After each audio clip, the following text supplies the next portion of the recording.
of our faith produces perseverance. Ano po? Lagi mo natin alalahanin na una, tinanggap natin si God as Lord and Savior ng ating buhay, yung kaligtasan po. And then yung ating pong pagtitiis, yung patience po natin, dyan po nagsisimula yung mga breakthrough sa buhay natin. Amin po ba? Taas nga ng kamay, yung gusto pagpalain ng Diyos. Amen. Amen.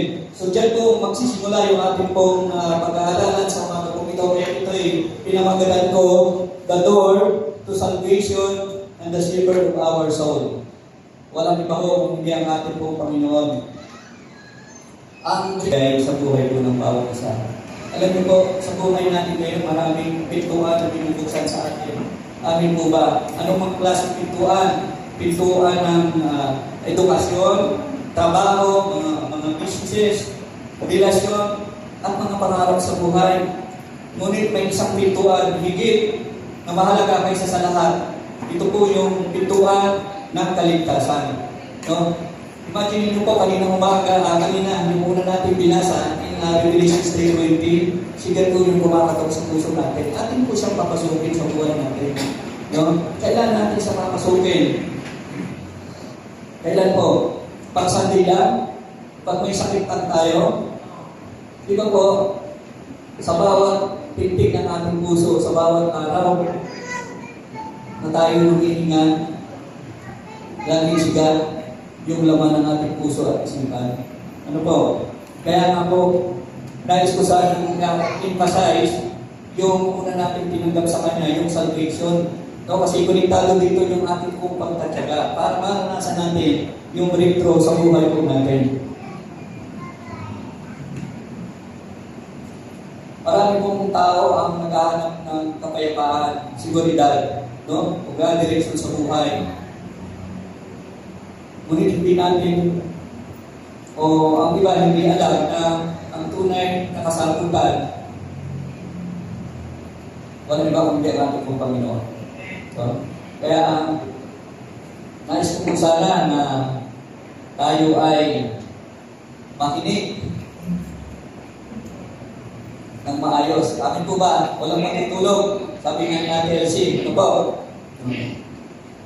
Doon po sa Revelation chapter 3 verse 20, Jesus, sabi o, Jesus stand at the door and knock. Our greatest breakthrough begins the moment we open our heart sa ating pong Panginoon. Amin po ba? At ito po ay pinagtibay din ng salita ng Diyos. In John chapter 10 verse 9, Jesus declared that He is the door. Through Him we receive salvation and the greatest breakthrough.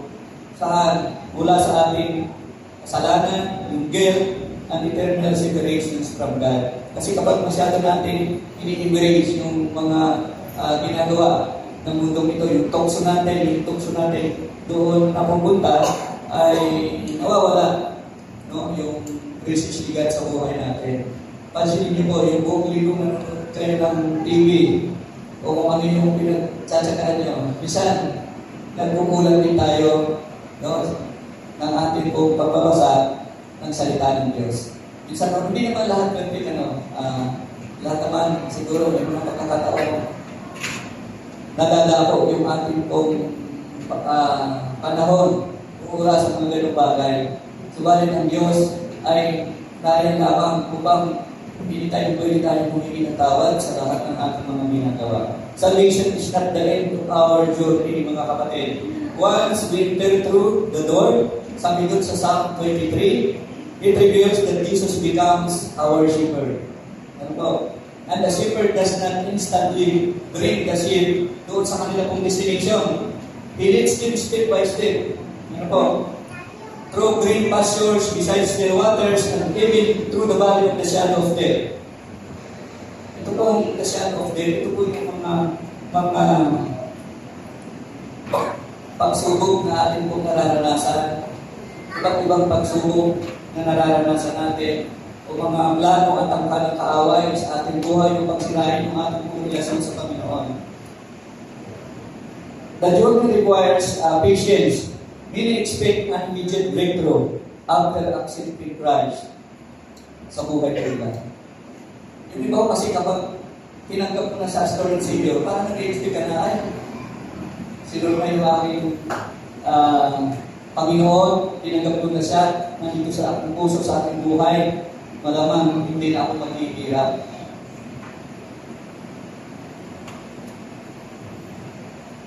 Pero po, ang Diyos po ay nagtuturo sa atin kung sa pag-antay in God's timing, in God's perfect time. Kapag alam naman natin, ang time ng Lord is perfect. Amin po ba? Breakthrough is not only about reaching the destination. It is about learning to trust the shepherd while He leads us doon po sa pinaplano niya na makamta ng bawat isa. Amin po ba? Kaya yung aking pong tema, diba? Sa tema natin, in James chapter 1, verse 3 to 4, remind us, because you know that the testing of your faith produces perseverance, let perseverance finish its work, so that you may be mature and complete, not lacking anything sa buhay mo na. Palpakan ako natin. Diyos.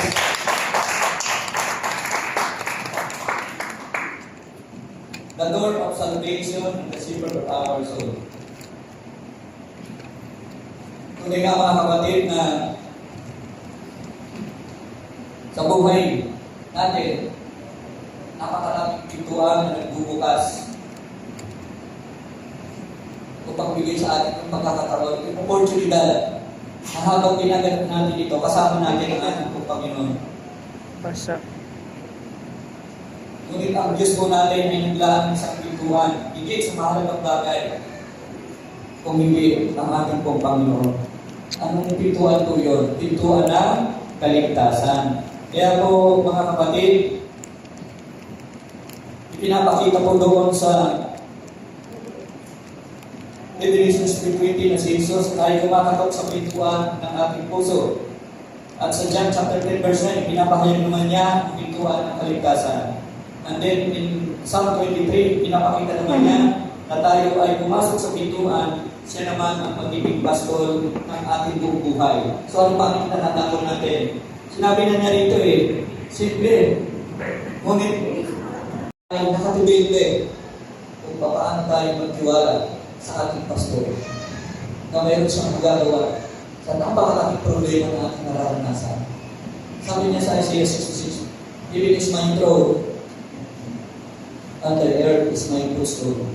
So, is there anything too hard for me to do sa buhay mo? Mga hinihingi natin. Di ba kaya namang pagpalain tayo ng Diyos? Pero bakit hindi niya ibinibigay? Kasi nga, di ba ang nagplano ng ating pong Panginoon sa atin mas maganda. In God's timing, in God's perfect time, sigurado po tayo, mapapawaw tayo sa mga blessing, sa mga breakthrough na ibibigay ng ating pong Panginoon. Amin po ba? In Isaiah 60 verse 22, when the time is right, I, the Lord, will make it happen to you, to every one of us.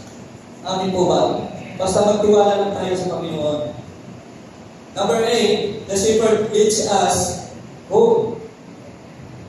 Sabi ito, surely goodness and mercy shall follow me all the days of my life, and I will dwell in the house of the Lord forever. Ang sarap pakinggan, ano? Ang sarap damhin na kasama tayo sa bahay ng Diyos. Kasama niya ang bawat isa sa atin. Laging ramdam na ramdam mo ang pagkilos ng Diyos sa buhay natin. Kahit sa mga problema ang ating nararanasan, sa ating mga kabulangan, ramdam natin ang pagsama ng Diyos, ang presensya ng Diyos sa ating pong mga buhay. Surely goodness and mercy shall follow me. Hindi lamang tayo sinusundan ng biyaya ng mga kapatid, sinusundan din tayo ng kabutihan ng Diyos sa ating pong mga buhay. At sa huli, and I will dwell in the house of the Lord forever. Ito po yung bunga ng pagpasok sa pintuan ang ating pong Panginoon. Ang wakas ng mananampalataya ay doon sa tahanan ng Diyos. Kaya po, ang pinakamagandang condition ito doon sa ating verse na binasa kanina. Ulitin ko lamang po, in Revelation 3:20, Jesus na makatog. Doon naman sa John 10:9, Jesus is the door, pintuan, and then sa Psalm, Jesus become our shepherd. Kumakatok siya, pangalawa siya ang pintuan, at ang pangatlo siya ang pastor. At bilang pasto ng ating buhay, hindi niya tayo iwan hanggang sa makarating sa tahanan ng Ama. Palapakan na po natin ang ating at dito po sa ating conclusion. Una, sabi dito, do you hear Jesus natin? Naririnig ba natin na kumakatok ng Diyos sa buhay natin? Amen? Amen. Parang ilan lang mga yan, oo. Naririnig ba natin ang Diyos ay kumakatok sa buhay natin? Amen. Sunod na tanong, will you enter the only door? Will you enter the only door na binibigay ng Diyos sa atin? Amen. And number 3, will you trust the shepherd na tatagpuan doon sa pintuan na yun? Amen. Jesus is the only door to salvation. And the good shepherd, kamula sa kalapitan ay nakatubuhay sa ating mga buhay. Mga kapatid, ang mensahe po ng ating mga binasang talata ay napakalinaw na binigay sa atin ng Diyos. Siya po ay kumakatok sa ating mga puso. Si Jesus ang tanging pintuan ng kaligtasan at alam natin ang connection ng revelation ay pinahayag mula hanggang doon sa sala na siyang sigal ng silver po natin. No? Jesus knock at the door of your sa iyong puso. Jesus is the door, the gate, through whom to receive salvation. Bago pa sa atin, ang Psalm 23, after entering through the door, Jesus becomes our shepherd. Kaya huwag po natin kalilimutan. Yung ating pong breakthrough na inaasam, tinuro sa atin ng ating pastor na tayo ay Ephesians, para ma-sustain, no? Yung mga bagay na inaasam natin sa ating pong mga buhay, sa pamamagitan ng ating pong pagkakaga. At upang maranasan natin yung breakthrough na yan, kailangan natin magtiwala sa Panginoon. Una, pinagana sa atin yung kaligtasan. Tinuro din sa atin na huwag kang matakot sa buhay. Mas malaki pa ako doon sa iyong kinakaharap ngayon. Siya po ang nagtuturo sa atin ng buhay na ating pinapangarap. Minsan pa tayo tumayo at umawi tayo